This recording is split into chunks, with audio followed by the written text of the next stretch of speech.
Got a big idea for your business? That's a great first step. And a team of business bankers at BMO Harris wants to help you make it official. Sourcing inventory? Opening a second location? Doubling last year's sales or, fingers crossed, tripling them? We're sold out of everything. With expert advice, seamless account openings, and up to a $500 bonus with a new business checking account, we'll help make your business goals official. Visit a branch to get started today. Terms and conditions apply. When a bank helps you make it real, that's real financial progress. Hi, this is Laura Vanderkam. I'm a mother of 5, an author, journalist, and speaker. And this is Sarah Hart Unger. I'm a mother of 3, a practicing physician, and blogger on the side. We are 2 working parents who love our careers and our families. Welcome to Best of Both Worlds. Here we talk about how real women manage work, family, and time for fun. From figuring out childcare to mapping out long-term career goals, we want you to get the most out of life. Welcome to Best of Both Worlds. This is Laura. This is episode 192, which is airing in early April of 2021. Sarah will be interviewing Megan Hyatt Miller about her new book that's coming out about all things productivity and generally making our lives work. Speaking of lives working, we're celebrating Sarah's 9th anniversary of motherhood this week, right? Yes. Although, does motherhood start when you're pregnant or when you're? Well, I guess that's true. It starts when the baby's born. 9 So years and 9 months years. anniversary of motherhood. Yes, exactly.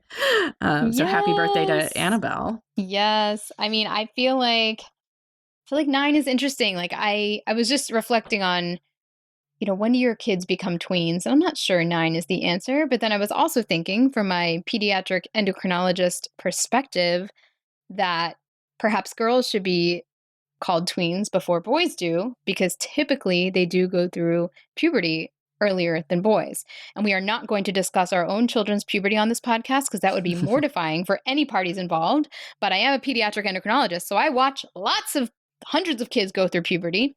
And I also thought this would be a fun time for me to actually put in a tiny bit of my medical hat on and tell people when puberty happens, because I'm always surprised that parents don't know, or that they're surprised when it happens to their kids.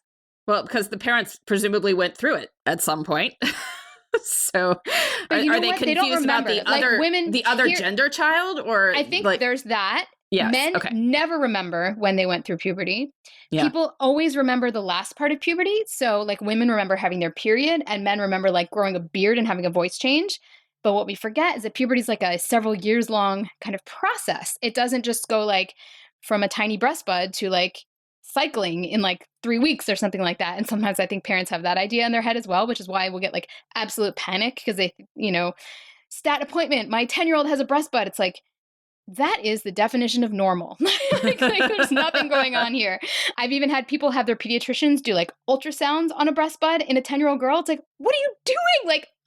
That is what happens. That's how it starts.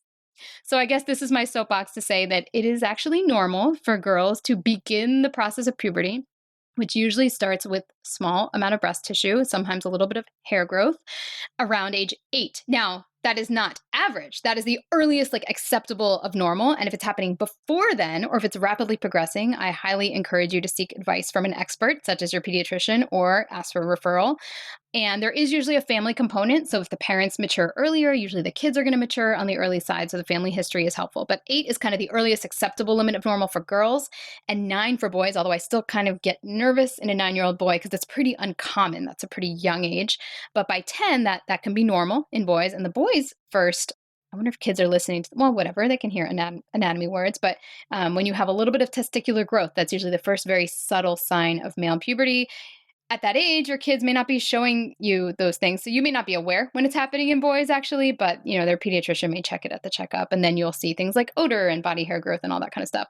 And then, again, puberty is a several year type of a thing. So, if a girl starts with a little bit of signs at age 10, you might expect a period at age 12 or 13.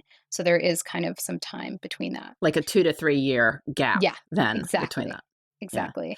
Yeah. And once girls get their periods, do they stop growing? Is that so? That's it. Usually, so the earlier they get their period, the more growth is typically left. I've actually reviewed a recent study on, well, I don't know if it was recent, but I recently was reviewing a study on this because I was trying to give a parent some significant data.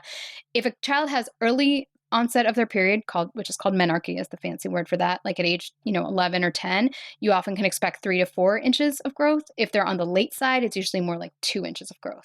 But they usually have completed their spurt by the time they have their period. So girls do stop growing far, far age-wise, typically before boys do. Okay.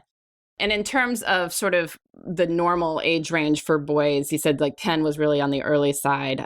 When 10 for things to start would be like early normal. And then the latest that it would be normal to start is right around 14. So if there's really no signs of anything happening by 14, that's when boys will often get referred and sometimes, get some testing and sometimes even some treatment. Long process. So long process that is like, it's surprisingly mysterious considering that it happens to pretty much every person. So it's kind of fun. Yeah. No, that is pretty funny. And does it tend to be the same from the same gender parent to the child, or would it be from the other side? That's actually a great question. I feel like, well, number one, sometimes it could like resemble either side. And that's so if you have a dad who like, grew a beard at 13 and like was finished growing by 14 and like, very early, it wouldn't be that surprising for that person's daughter, say, to start maturing early, even if the mom didn't, because it can really come from either side. And all of this is regulated by some really, I'm not going to get into that because I wouldn't even memorize every detail, but like there are different genes basically in the hypothalamus that tell the pituitary like when to wake up and start stimulating the gonads to make hormone. And those are to some degree inherited in their sensitivity and like what gets them started and so on. And then there's also and the like fact that they're not gender specific. Inherited. That is the fascinating part. That's yes, not gender. Well, neither is height. Like if you have a very tall dad and a short mom, like both kids might end up somewhere in between. It's not like, oh, every boy we have is going to be tall and every girl we have is going to be short. Like it doesn't work that way. It's a mix. Yeah. Well, cool stuff. I mean, as we talked about in an earlier episode, and there's some definite upsides of kids coming into the tween and teen age and being like old enough to supervise themselves occasionally, sometimes supervise younger siblings. How old were you when you started babysitting? I think I was like 12 or 13, and I was a camp like CIT. So I felt like that gave me a pretty good experience. And then I became like an assistant counselor. So I got pretty adept at managing kind of like 4 or 5-year-old kids. And then I started to have some like younger charges. But yeah, I think around like 13, somewhere between 12 and 14. And I took like one of those classic like babysitting classes at the hospital. I remember doing that. I took an American Red Cross babysitter class. I think I was 11, which is when you could do it, right? And I learned, I'm old enough that they were teaching diaper pinning. It must have been the time that everyone was transitioning out of. They might have done that to me too. I don't remember. That's very interesting. But I had, my technique of like, doing it so you're not going to poke the kid, and I have my diaper. The reason I even was thinking about it is because I learned my technique of holding the children's legs like with fingers between the ankles so that their ankles aren't, hitting each other when you're changing the diaper, wiping, and that was actually taught there. And who knows if that's the right way to change the diaper, but I have changed a lot of diapers with that technique. So who knew that when they were teaching this 11-year-old girl how to do this, that would be the skill she uses every day. This is a perfect conversation to introduce our guest because Megan has kids on both ends of that spectrum. She has babies and teens. So that's perfect. So we'll hear what Megan has to say about this. I am so excited to welcome Megan Hyatt Miller to our podcast today. Megan is the CEO of Michael Hyatt and Company, and she is a powerful voice that I have been following for quite some time. So I'm so excited to welcome you on the show, Megan. Hey, Sarah. Thank you so much for having me. I am excited to talk to you today. Yes. And when you reached out, because you do have a very exciting book coming out, we were thrilled because your ideas mesh so well with ours. Can you tell a little bit about your story and Sure. how you came to be the CEO at a company that your dad started? Yeah, absolutely. Well, the book is called Win at Work and Succeed at Life. It's all about how to get something that my dad and I call the double win, which is defined as winning at work and succeeding at life. Because basically what we find is that in kind of the culture at large, we're really given two options. One is the this thing called the hustle fallacy, where, we just sort of put all areas of our life except our work on hold, and we just go, pedal to the metal and hope that it's just temporary so we can get to kind of the next place in our career or our business. Or we pump the ambition brake, as we call it, and kind of sideline our professional potential in favor of those other areas of our life that we know matter because we don't want to have regrets. And we say, like, there's got to be a better way. We know there's a better way. It's called the double win. It's the third option. And that really is kind of the basis for my story. So as you said, I'm the CEO of Michael Hyatt and Company. We're a performance coaching company. We help leaders and their teams get the vision, alignment, and execution that they need to get that double win so they can win at work and succeed at life. And we do group coaching, one-on-one coaching, corporate training, and then we also have a physical planner product called the Full Focus Planner. But back in 2012, I had just adopted 2 boys from Uganda who are now 12 and 10. Back then, they were much younger, of course. And I had inherited 2 kids through marriage a couple years before that. So all of a sudden, I had 4 kids, and our business was taking off. I was working with my dad, and he said, "I really think," a couple years after that, "I really think I would like for you to take over running the business." I wasn't yet the CEO, but he wanted to make me the COO. And I said, "Oh, Dad, I really want to do this. I really think I can do this, but I've got these kids who have some special needs and really need my attention. I can only do this if I can be done at 3:30 every day. I've got to be the one to pick them up from school. They need me in the afternoons. If they're going to really get to a place where they're thriving, I've got to be present." And he said, "Okay, great. I don't care. As long as, you can accomplish the professional results, that's fine." And that was really kind of the beginning of my journey to the double win, because I had this opportunity ahead of me, but I also had high stakes at home that I knew I couldn't afford to neglect. And it felt kind of like an impossible choice, but ultimately I found this resolution in pursuing, the double win. And it's been a really neat journey. I now have a 5th child. We adopted a baby 2 years ago who's turning 2 this weekend, actually. And so that's been another chapter of this story to try to figure out as well.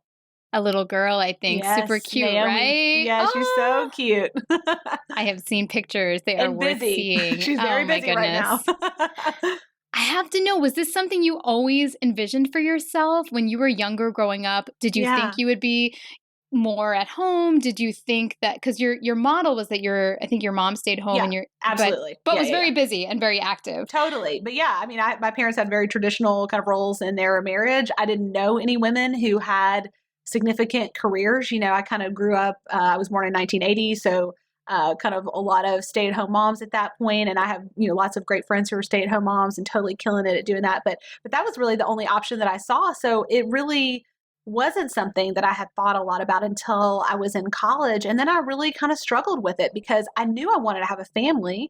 I knew I wanted to have a big family. And so I think most of my growing up years, I really thought I would have to make a choice, that I could either have a big family and be really engaged at home and that would be good for my kids, or, there were these career women and they didn't really prioritize their families. And as I've found out, over the years, that's a really false dichotomy that's something that you want.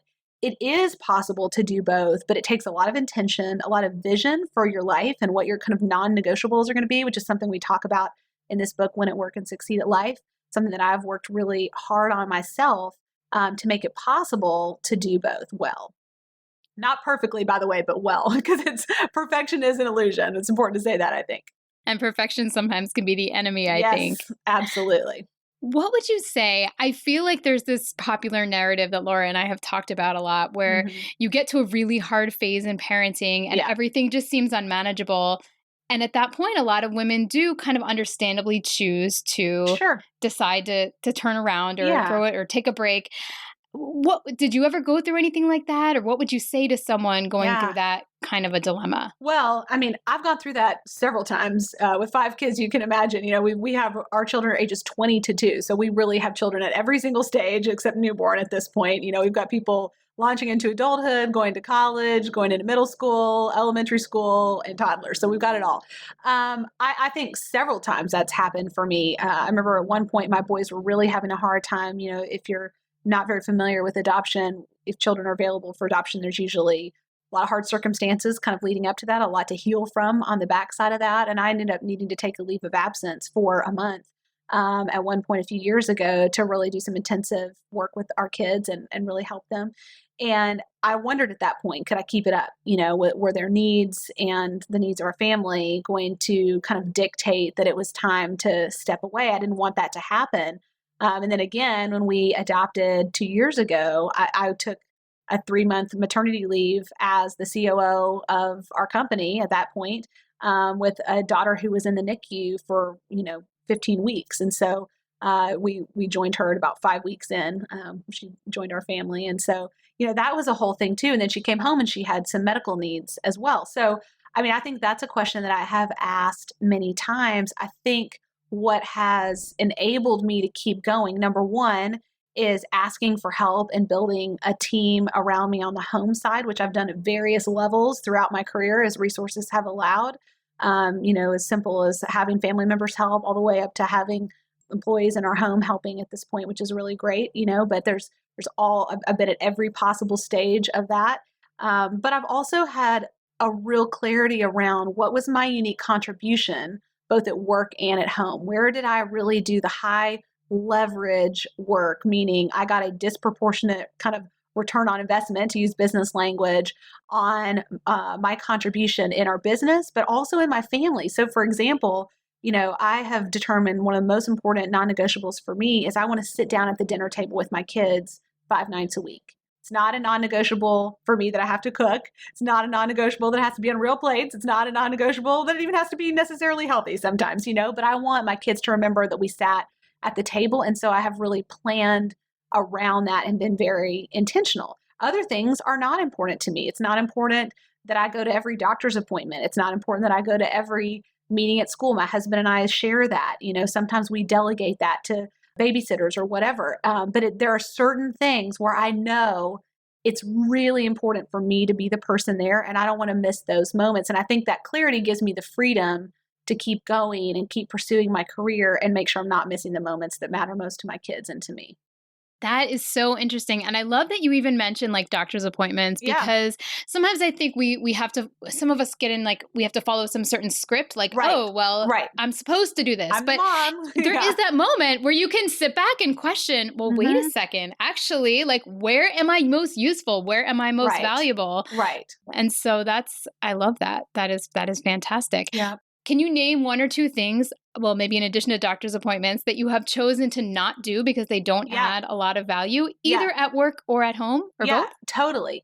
Well, one of the things that I've done at work is that I have really worked hard with my team, my executive team. I have 6 direct reports, 5 executives and 1 chief of staff, to have them kind of trained, so to speak, to make recommendations for me, because decision fatigue is a real challenge for women leaders. I mean, any leaders, but like especially for women, because we're making so many decisions in all areas of our life all the time, right? And like your brain can kind of only handle making so many decisions, even if, like me, you're a good decision maker. And so what I found is that if I can have the people in my life who, and this is true at home and at work, who are the experts, make a recommendation, what only I can do is say yes or no, because I have the big picture of the financial context or whatever. But if they will do the heavy lifting of making the recommendation, that saves so much work. And I have to kind of remind myself of this on a regular basis, because sometimes I find myself sneaking back into the middle of the decision. I'm like, oh, no. They need to make a recommendation. And that keeps me from being the bottleneck for them. So that's a good example, I think, on the work side. On the home side, we were recently in the process of applying to school. So we're at the end of elementary school with one of our sons moving into middle school, and we were applying to 3 or 4 different private schools. And my husband and I talked about this. This is one of the things I think has been really helpful for us, is we looked at all the kind of responsibilities at home and recently renegotiated those in the last 6 or 8 months and said, okay, this is a little unequal, and he's an amazing partner. He always wants it to be equitable, but it just kind of drifts sometimes. And he said, why don't I take over the school application process? And so like I would go to the very last meeting, and all that, but he would go to 2 or 3 meetings before that, or he would correspond with the admissions people. And that was huge. I had not delegated something like that before to him, and he did a great job, and we share doctor's appointments. We try to kind of split those up 50-50. So that's kind of one of the other things that we do, but it's just like reimagining this again where's the leverage at work and at home? Like for me, that comes down to, what are my kids going to remember? What is the thing that only I can do, or what is the thing at work in my business that drives the results?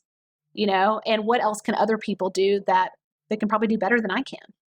That is so true. And I love the reminder to renegotiate that discussion that you have with your partner, because everyone says to do it, but it's not a set it and forget it kind of a thing. Not. It changes. Because kids get bigger, things change. And the other key thing that you mentioned that I want to bring up is like, sometimes it's nice to just fully delegate one thing, right? Because if you were like, honey, can you help me with school? Like, what does that mean, right? Like, but if it's like, can you do it up until the very last part? Then it's very clear, and kind of what's on everybody's plate. And most of the time, people will rise to the occasion when they know kind of, it's their task. So that's such a great example. Very, very cool. It's worked out really well.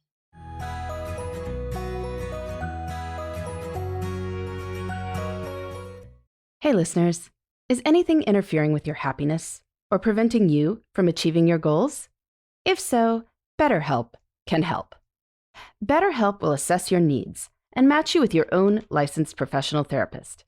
You can connect in a safe and private online environment and start communicating in under 48 hours. Send a message to your counselor anytime, and you'll get timely and thoughtful responses. Plus, you can schedule weekly video or phone sessions, all without ever having to sit in an uncomfortable waiting room. BetterHelp is committed to facilitating great therapeutic matches, so they make it easy and free to change counselors if that is needed. Anything you share is, of course, completely confidential. I want you to start living a happier life today. As a listener, you'll get 10% off your first month by visiting our sponsor at betterhelp.com/bestof. Join over 1 million people who have taken charge of their mental health. Again, that's BetterHelp, HELP.com/bestof. Hey listeners, as many of you know, I will be moving soon. And as part of that, I am cleaning out my closet. That brings me to the topic of Poshmark. Poshmark is a free app where you can easily clean out your closet and sell items for cash. Just download the app using my referral code, BESTOFBOTH10, and you'll get $10 off your first purchase. There are tons of lightly used or even brand new items with tags on Poshmark, so you can shop for your next event or vacation. Shipping is so fast, and the app is so easy to use. It's also fun, because you get to practically shop for free with the money you make from sales. Listeners of Best of Both Worlds get $10 off your first purchase. Just enter the invite code BESTOFBOTH10 when you sign up. That's invite code BESTOFBOTH10. BESTOFBOTH 10.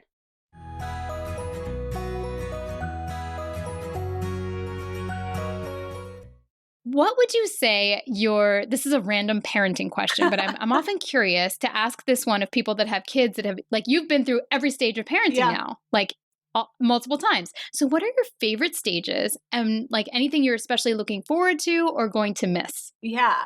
Well, I think the thing I'm going to miss is that I've only gone through the tiny baby stage one time. So all of my other children came to me later. So when I got married, my two stepkids were 7 and 5. When we adopted our middle boys, they were 3 and 14 months. And then we adopted our daughter, who's now 2, when she was 5 weeks old. And she was extremely premature. She was 27 weeks, 1 pound and 2 ounces. So she was really little. When I said little baby, I got little baby. She was 2 pounds and 4 ounces by the time we got to her. So she was itty bitty. And, that was just a dream of mine and a really sweet, precious time. It was also, of course, exhausting, as every mom will tell you. But every day I look at her and I'm like, this is going so fast. What I know after having 5 kids is that in the blink of an eye, they're 20, and it happens so quickly, and the days can feel long, but my gosh, the years just go by in a flash. So, I think I'm going to miss that because she's our last one. I think that transition into adulthood is hard. It's a real privilege to be involved with that as we're going through that with our 2 older children, but it's hard. There's a lot of friction and chafing against. I want to be independent, but I'm not quite independent yet. It's funny. It's almost like a repeat of the toddler stage, except like they're much bigger with much more independence at that point. But and like cars and cars, stuff. yeah, and college and jobs and apartments and all that kind of stuff. And so I think that's challenging. But I feel like every age has really special parts to it too. And I think one of my challenges to myself is to look for how to be grateful for each stage while also being honest about the challenges of it. Because every stage has great things about it and really hard things. Our 2-year-old now, I mean, every day I'm like, by 7 o'clock when I put her down, I'm like, there's a reason people do this when they're 20 and not 41, because this is a little exhausting. And what's great about being 41 is I know it goes fast and I'm really present to it. And I, like try to soak it all in. And I love that too. Yes. Oh, I totally see that. And I think Laura, who's not on this today, but she's had some of those same feelings and having her last baby at that same time frame. Yeah. So you mentioned like being able to end your day in a really timely manner and be able to fully focus on your family at dinner. Yep. Do you tend to be a second shift person, or are you truly able to pretty much disconnect? And do you have any tips for doing so? Because I know a lot of people find that very challenging. Well, one of the things that we talk about in the book, Win at Work and Succeed at Life, is we talk about 5 different practices. And the second practice is constraining your workday.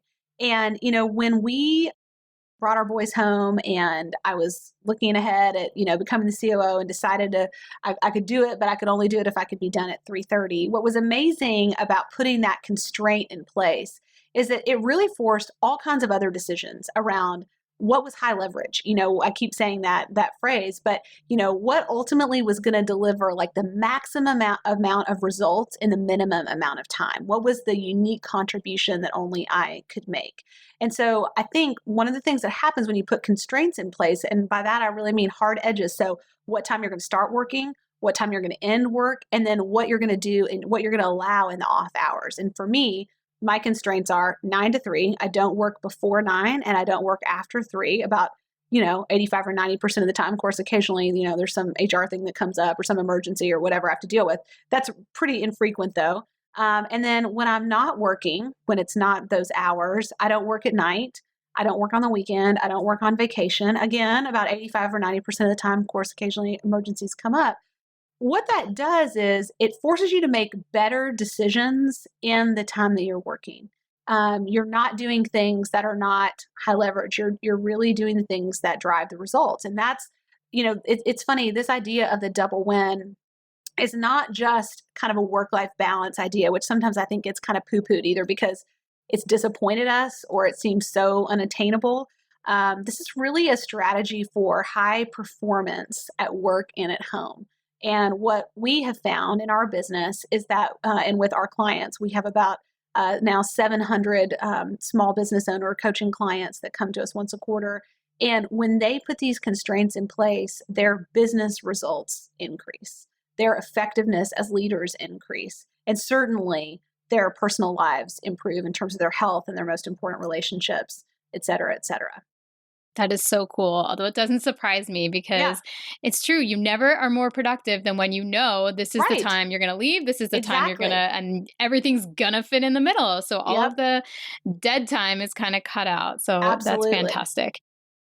What do you do to relax? What are your favorite uses of downtime, whether those are things on your own as well as things with your family? Yeah. So our family, my parents have a lake house and I have 4 younger sisters. And we love to be at the lake when the weather is nice. So that's one of my favorite things is being on the water. And I'm determined this summer I'm going to learn how to surf. We have a surf boat. I want to learn how to do that. It's way outside my comfort zone, but I've been working out and training for it. So I'm hopeful I can do it. So that's one thing is just being out on the water. I love to fish. I love to just, ride around on the boat. I love to kayak, whatever. And I love to do that with the kids. So that's great.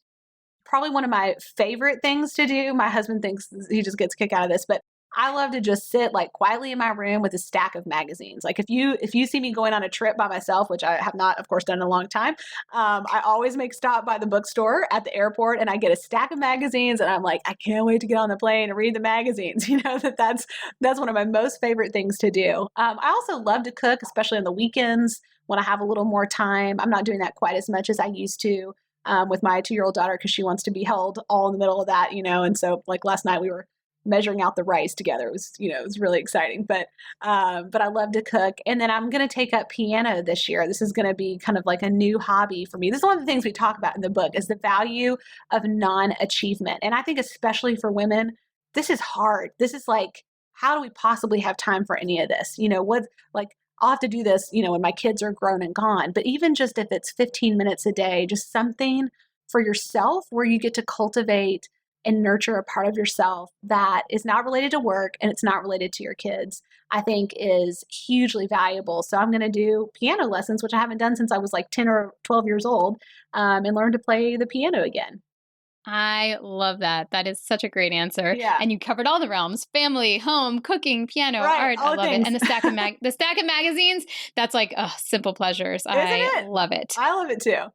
I guess I have one more cliche question before we get to our favorite thing or love of the week. And that would be, what would you tell young Megan, before she had kids? Like if you were going to give yourself one piece of advice, like because some of our listeners are kind of at the forefront, like they don't have kids yet, but they're thinking about it. Yeah.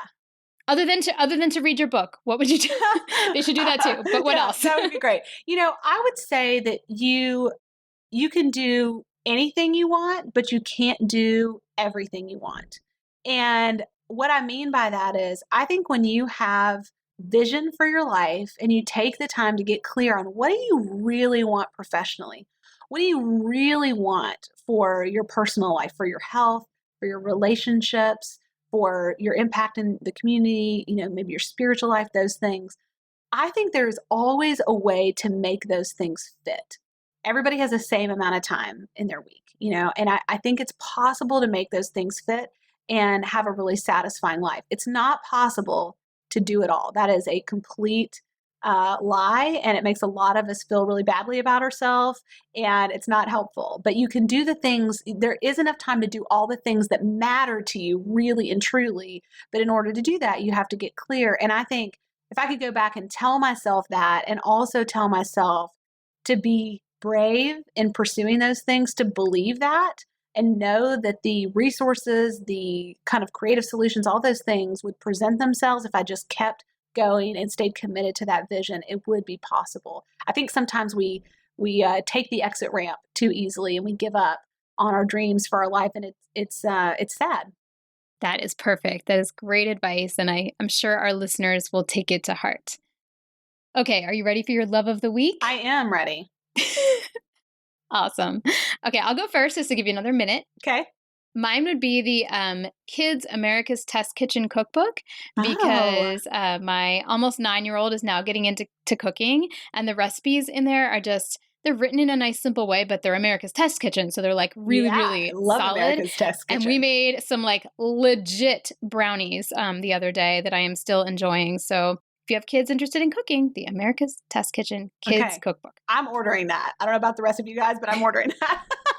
That sounds so fun. Okay, for me, it would be the Stanley tumbler cup. So this is something from an Instagram account that I love called the Buy Guide, BUY Guide. And if you just look them up at the Buy Guide, you can find it. But it is basically this 64-ounce cup. I think that's right. It's a big cup with a handle. I'm looking over at it on my desk, and a straw. And it's insulated, and it's stainless steel. I have been more consistent at drinking water in doing this since I started using this probably a year and a half ago, maybe 2 years ago. It's like a game changer to me. I know this sounds hilarious, like it's a cup, but it fits in your car cup holder. I don't leave home without it. I take it everywhere. My team thinks it's funny because they never see me without it. And I am just obsessed. I like ice and I like a straw. And that's one of the things that didn't work for me about those big water bottles where you use it and you end up with water all down the front of your shirt. Anyway, this is a game changer if you're serious about hydration, which also helps your brain. So just PS. I love it. I will link it up. Yes. So remind our listeners where they can find you and tell them the name of your book one more time. Okay. I am definitely going to check it out myself. Awesome. Thank you. It's called Win at Work and Succeed at Life. And the best way to find out about the book is winandsucceedbook.com/leadership. So winandsucceedbook.com pttime.com/leadership. What's great about that is if you pre-order the book before April 20th, among many other things, you get a free ticket worth about $500 to our virtual live book launch event where my dad and I are going to be interviewed, kind of the most intimate interview that we've ever done. We don't even know what the questions are. It's going to be really exciting, kind of all about our double win story, our journeys to get here, mistakes, etc. And then we're going to have some great interviews with other guests. It's going to be a really, really neat event, helping to make people just like your listeners kind of understand how this could become real for them. You know, what's the path to winning at work and succeeding at life look like for you? So again, winandsucceedbook.com/leadership. Awesome. We will link that up as well. That sounds like a really great and fun opportunity. Yeah. Thank you so much for coming on, Megan Hyatt Miller. It has been a pleasure. I have so enjoyed following your journey. Oh, me too. Thanks, Sarah. Thank you for having me. And thank you guys for listening. It's been a joy to be with y'all. All right. So that was great. Thanks, Sarah, for that interview. Today's question comes from a listener who says, I recently discovered your podcast when trying to find content about returning to work after having been a stay-at-home mom. Really enjoyed listening to you guys. It's helping me mentally prepare for this big transition in my life. This person works in the design industry and stopped working full-time after having her first son in 2013. She had done part-time consulting on and off as needed until 2020. When, things went crazy. She said they had decided that she would stay home because her husband's job has strange hours and lots of travel, but she is definitely ready to go back to work after 7 years. They have been reevaluating his career, hoping to have him make a change where his hours will be more regular, no travel. But she says, would be curious if you have any content on Best of Both Worlds for returning full-time to the workforce. Would love any insight and tricks. So, Sarah, what do you got? Yeah, well, the word content actually spurred me to think about Mindful Return with Lori Mikulik, I believe. I think she mostly focuses on after maternity leave, but she may have some resources for those who have longer gaps. Certainly the name of her company would make me think so. I think the one thing you seriously have going for you is that you have dabbled in the consulting the whole time. So really, even if it was minor, you are still on the pulse. You still have contacts. You still kind of know how to do the thing that you are good at doing, which is design projects. And so now it's just a matter, I wouldn't even think of it as something totally new, but more scaling back up to a more structured, maybe employed opportunity rather than doing things freelance, if that's, what you want to do. So I think you already have a huge leg up in terms of that. And I would start by just going through all of the contacts you've been working maybe over the past 2 or 3 years and just letting them know that you are ready and who do they know and what's out there. And this sort of post-COVID time might be a great time as industries are kind of, recovering and maybe looking for, more effective ways to reach others and advertise and do all that kind of stuff that designers have to help with. I would also say, and after you, give your thoughts, but if we have a guest or a person that is listening to this thinking, hey, I went back after 8 years and, with whatever profession that you are in, whether that's a freelance designer or a lawyer or anything, we'd be fascinated. Does seem like it's a gap we haven't really addressed, at least not recently. So please feel free to let us know if that is you and would like to tell your story. Yeah, no, it's a great question. And first of all, yes, the fact that you did this with the part-time consulting still there is such a huge difference from not having done that. Some people, when they elect to stay home with the kids, they've sort of retired in the sense that they aren't keeping up with the industry. And that is totally cool. But it's going to be a lot harder to get back in if you want to. Now, maybe you don't want to. You are, in fact, retired. And that is great as well. There's many other things one can do with one's time. But if you are thinking that you may have any chance of wanting to go back in professionally at some point, keeping at least a little bit of that going is going to make such a huge difference when you do decide to scale it back up, because then you are not starting from zero. As Sarah was saying, you still have your contacts, you still have a resume of experience, you have things you can point to that you have done. Maybe you've even been going to conferences or taking classes or something. And if you are, if we have listeners who are taking some time out of the workforce, you might want to think about how you could build in, 5 hours a week for that sort of thing. It doesn't have to be a lot, but the difference between nothing and something is just huge for future you trying to make a professional change again. So think about how you might put that 5 hours into your life to make that work. The other thing is just to, I'm sure you will wind up with a wonderful job because of your experience, your part-time consulting experience. Things you might want to look for is if there are perhaps other parents who are returned to the workforce at your company, if there are other people who acknowledge that they have lives outside of work, like when you're going through the interview process, if people are talking about like, oh yeah, like I love this job, and oh yeah, they see that picture over there, that's my bowling league that I bowl with every Thursday night. Like, things like that are good signs because it means that they're able to like say every Thursday night, like, I'm not doing anything. I cannot work late. I have a commitment, and just there are little signs like that a company is more reasonable as a place to work. Now, obviously you don't have to have that. Like if you want to work in one of those places that's all in 100%, great. Like this could be a fun transition for your family where maybe your husband could take on more of the stuff that you have been doing and you lean in a little bit more to your line of work. But if you are looking for something that has a bit of the flexibility, that those are the kinds of things you can look out for. But yeah, I second with Sarah. We'd love to have a guest or two who have taken, a decade out of the workforce and have come back in and hear your advice on what made it work and things that other listeners should keep in mind. Well, this has been Best of Both Worlds. Sarah interviewed Megan Hyatt Miller, and we will be back next week with more on making work and life fit together. Thanks for listening. You can find me, Sarah, at theshoebox.com or at @the_shoebox on Instagram. And you can find me, Laura, at lauravanderkam.com. This has been the Best of Both Worlds podcast. Please join us next time for more on making work and life work together.